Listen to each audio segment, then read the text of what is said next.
BJP আক্রমণ করছে তার জবাব দিয়েছেন মমতা বন্দ্যোপাধ্যায়। তিনি বলেছেন ঘটনার খবর পাওয়ার 2 ঘন্টার মধ্যেই গ্রেফতার করা হয়েছে। কি বললেন দেখুন। ওদের একটা ছেলে আছে বেশি ফোড়ন কাটে, ফোড়নবাজ বলেছে ব্যাঙ্গালোরে একটা বোমা পড়েছিল, লক্ষ্ণৌর কর্ণাটকের, আমাদের এখানকার নয়।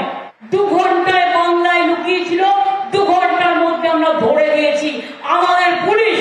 আর সেখানে বলছে বাংলা সেফ নয়, তোর দিল্লি সেফ, তোর উত্তরপ্রদেশ সেফ, তোর রাজস্থান সেফ, তোর গুজরাট সেফ, তোর বিহার সেফ।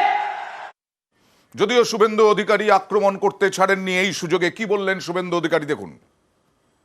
পশ্চিমবঙ্গ আন্তর্জাতিক অপরাধী জঙ্গি, তাদের একটা মুক্তাঞ্চল, এটা বারে বারে প্রমাণ হয়েছে। পাঞ্জাবের এখানে যারা বিচ্ছিন্নতাবাদী লোকেরা যুক্ত ছিলেন তাদের পাঞ্জাব পুলিশ চপারে করে এসে এখানে এনকাউন্টার করেছে। বঙ্গবন্ধু মুজিবুর রহমানের 2 জন ফাঁসির দণ্ডাদেশ প্রাপ্ত খুনি, একজন হাবড়াতে হোমিওপ্যাথি ডাক্তার হিসেবে দীর্ঘদিন ছিলেন, পরে তাকে এনআইএর সাহায্যে গ্রেপ্তার করা হয়। পরবর্তীকালে পার্ক সার্কাস থেকে মাজেদকে গ্রেপ্তার করে ফাঁসি কার্যকর করে বাংলাদেশ সরকার। তাই এটা স্বাভাবিক যে গোটা ভারতবর্ষে যত এই ধরনের বিচ্ছিন্নতাবাদী ঘটনা ঘটে তার সেফ জোন এইটা। আর কুণাল ঘোষ আরো আগে একেবারে আক্রমণ করেছেন বিরোধী দলনেতাকে নাম না করে। এনআইএকেও মানতে হলো রাজ্য পুলিশ সক্রিয় সহযোগিতার কথা। বেঙ্গালুরু বিস্ফোরণে জড়িত বলে যে গ্রেফতার তারা করেছে তাতে তাদের প্রেস রিলিজেও রাজ্য পুলিশের সহযোগিতার উল্লেখ। আর কোথা থেকে ধরেছে? কাঁথি।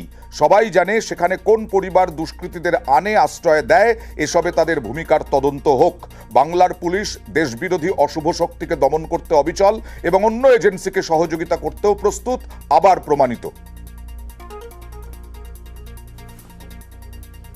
এক্সান্ডেলে এইভাবেই আক্রমণ করলেন।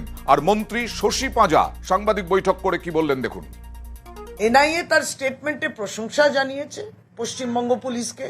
কাঁথিতে কেন? কাঁথিতে পাওয়া গেল কি কানেকশন? কি করে আশ্রয়টা এখানে পেল যারা এই কার্যকলাপ করেছিলেন রামেশ্বরম ক্যাফেতে? এটা নিয়ে বিজেপি এড়িয়ে যাওয়ার জন্য সেটাকে কিভাবে প্রলেপ দেয়া যায় যে ওখানে কানেকশনটা কি, আশ্রয় কে দিয়েছে, কোন পরিবার ওখানে আছে, এবং কাঁথিতে কেন ধরা পড়েছে সেটাও বা কার দিকে ইঙ্গিত আছে সেটাও তাতে এনআইএ কে ইনভেস্টিগেট করতে হবে। সেটা তৃণমূল সরকারকে নিশানা সুকান্ত মজুমদারেরও। এর আগেও যখন সংসদে স্মোক বোম ফেলা হলো তার সাথে বাংলার যোগসাজশ পাওয়া গেল। তার আগে দিল্লিতে দাঙ্গা হলো, তার মাস্টার মাইন্ড পাওয়া গেল যে শুভেন্দু অধিকারী আমাদের মাননীয় বিরোধী দলনেতা, তার উপরে ভোটের গণনার দিন যে হামলা করেছিল সেই ব্যক্তিকে পাওয়া গেল দিল্লিতে, সে দাঙ্গা করছে। আমি সেই জন্য বাংলার আপামার জনসাধারণ যারা সাম্প্রদায়িকতায় বিশ্বাস করেন না, যারা কট্টরতায় বিশ্বাস করেন না, জাতি বর্ণ ধর্ম নির্বিশেষে, আমি আহ্বান করতে চাই যে এর বিরুদ্ধে গর্জে উঠুন এবং বাঙালির আগামী ভবিষ্যৎ কি এ নিয়ে ভাবুন, চিন্তা ভাবনা করুন।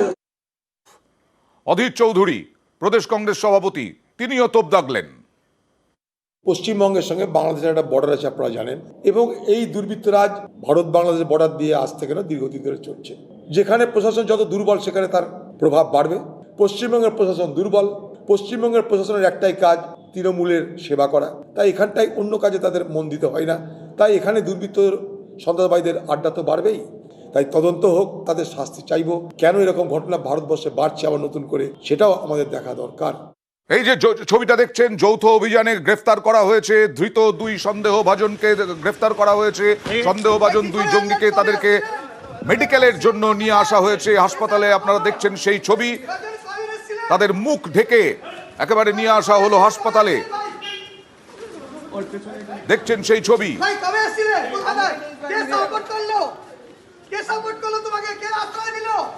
তৃণমূলের ঘাড়ে দোষ চাপিয়ে লাভ নেই, তোপ দেবাংশু ভট্টাচার্যের। দেখুন, কদিন আগে তো মধ্যপ্রদেশ থেকেও অ্যারেস্ট হয়েছিল, উত্তরপ্রদেশ থেকেও অ্যারেস্ট হয়েছে, এমনকি গুজরাট থেকেও। তো স্বাভাবিকভাবে যদি গুজরাট থেকে অ্যারেস্ট হতে পারে, যদি মহারাষ্ট্রে তারা লুকিয়ে থাকতে পারে, বাংলার মাটিতেও কেউ থেকে থাকতে পারেন। আমার প্রশ্ন, তারা কাঁথিতে লুকিয়েছিলেন। বিজেপির তো নাকি বিরাট সংগঠন কাঁথিতে, তাদের নেতারা কেন জানতে পারেননি? হয় বলুন সংগঠন দুর্বল হয়ে গেছে, তৃণমূল এবার সিট জিতে যাবে, আর না হলে বলুন আপনারা সংগঠন থাকা সত্ত্বেও আশেপাশের খোঁজ পাননি কোথায় জঙ্গি লুকিয়ে রয়েছে। তৃণমূলের ঘাড়ে এই দোষ চাপিয়ে কোনো লাভ নেই।